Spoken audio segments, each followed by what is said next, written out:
ស្រុកគេវាមិនស្រួលទេមានតែពាក្យថាតស៊ូសង្ឃឹមថ្ងៃមកជីវិតខ្ញុំនឹងផ្លាំងបដូរពេលវេលាសែនយូរទន្ទឹងថ្ងៃជួបជីវ៉ាស្រុកគេត្រជាក់ខ្លាំងជាងស្រុកយើងនៅគ្រាអាំងភ្លើងចម្បាំងជាមួយតើពេលនេះអូនតើស្ងួននៅក្បែរអ្នកណានឹកបងផងជីវ៉ាដឹងទេថាបងនឹកអូនណា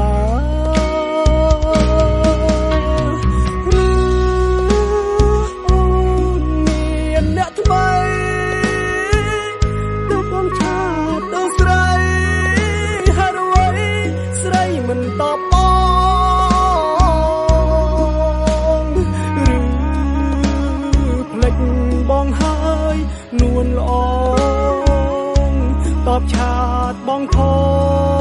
ងបងនឹកអូនណា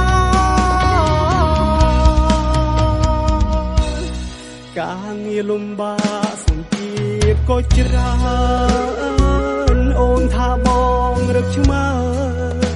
ពេលបានទៅដល់ស្រុកគេមិនសូវមានពេលឲ្យអូនស្ងួនថាបងនេះងាករើទុកអំពុនយល់នេះតែស្នេហ៍អូនមិនព្រមស្ដាប់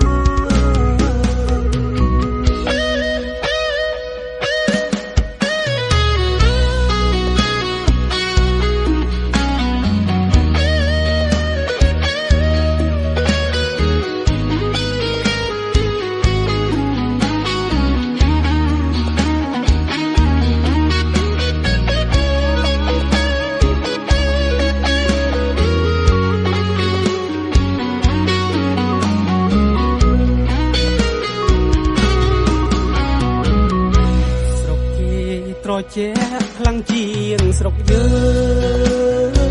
ងនឹកគ្រាអាំងភ្លើងចម្បាំងជាមួយជីវ៉ា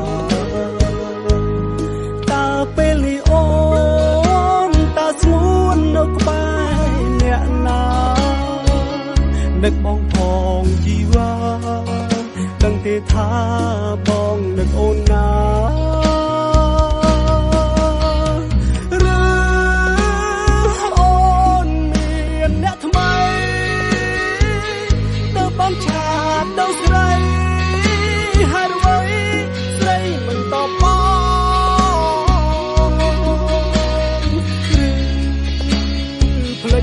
បងហើយនួនល្អ